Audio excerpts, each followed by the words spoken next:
অতিরিক্ত ভাড়া আদায় নেওয়ার কোনো সুযোগ নাই। এখানে আমাদের ম্যাজিস্ট্রেট আছে, যদি কেউ অতিরিক্ত ভাড়া আদায় করে কমপ্লেন করে বা তাদের চোখে পড়ে জরিমানা সঙ্গে সঙ্গে করছে এবং আইনের আওতায় আসছে। যাত্রী যদি কেউ বগুড়া নামতে চায় দিনাজপুর ভাড়া দিয়ে নামতে হবে, কারণ ওই সিটটা ফাঁকা যাবে বাকি ভটটুকু।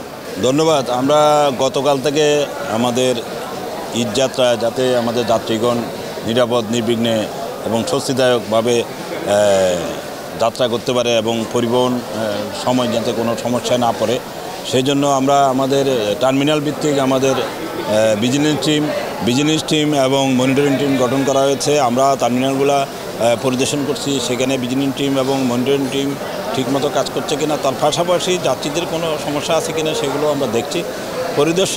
টার্মিনালগুলো পরিদর্শন করে আমরা যেটা দেখেছি, আসলে প্রতি বছরের ন্যায় বিশেষ করে গত 2-3 বছর ধরে আমরা যেভাবে আমাদের যে প্রস্তুতি এবং রাস্তাঘাটের প্রস্তুতি সব মিলে মানুষ নিরাপদে কিন্তু এখন ঈদ করতে যেতে পারছে।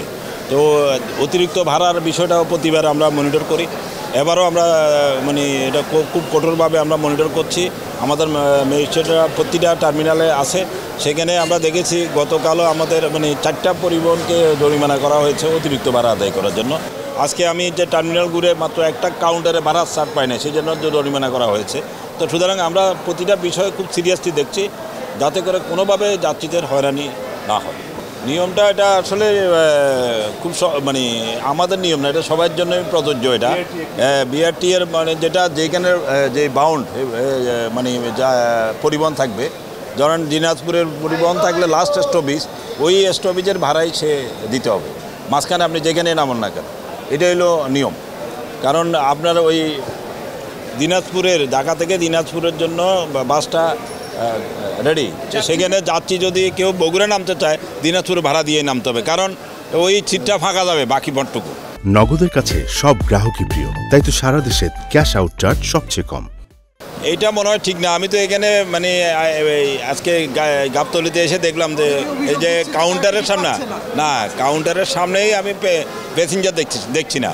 তো এই অভিযোগ আমি তো এই পর্যন্ত, কারণ আমাদের এখানে ভিজিলেন্স টিম আছে, এখানে আমাদের মনিটরিং টিম আছে, মালিক সমিতি আছে লোকজনের কাছে, এখানে আমাদের রেজিস্টারও পরীক্ষা করে দেখলাম কোনো অভিযোগ নাই। এবং কি আমি নিজেও কয়েকজনকে জিজ্ঞাসা করছি, দেখেছি কোনো অতিরিক্ত ভাড়া নেওয়ার অভিযোগ নাই এবং টিকিট পাচ্ছে না।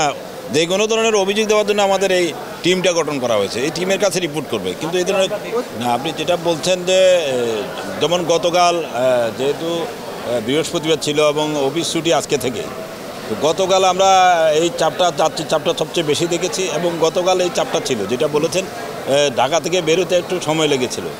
এখন কিন্তু আজকে কোনো ওই পরিস্থিতি নাই, এখন কিন্তু একটানা ছুটি চলছে, সুতরাং যাত্রীরা বিভিন্ন সময়ে যাওয়ার সুযোগ আছে।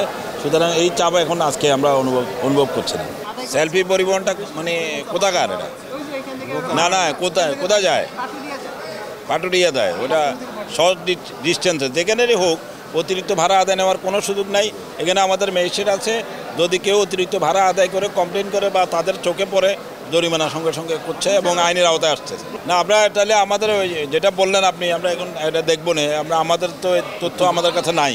তো সুতরাং আমি এখানে মালিক সমিতি এবং এখানে নেতৃবৃন্দ আছে, তাদেরও অনুরোধ করব কোনো পরিবহন যেন 1 টাকা অতিরিক্ত ভাড়া আদায় করতে না পারে এবং প্রত্যেকটা টিকিটের কাউন্টারে যাতে ভাড়া ছাড় থাকে, সেটার জন্য কিন্তু আমাদের নির্দেশনা আছে। একটাতে আমি পাই নাই, ভিতরে ছিল, তারপরও আমি জরিমানা করেছি 3000 টাকা।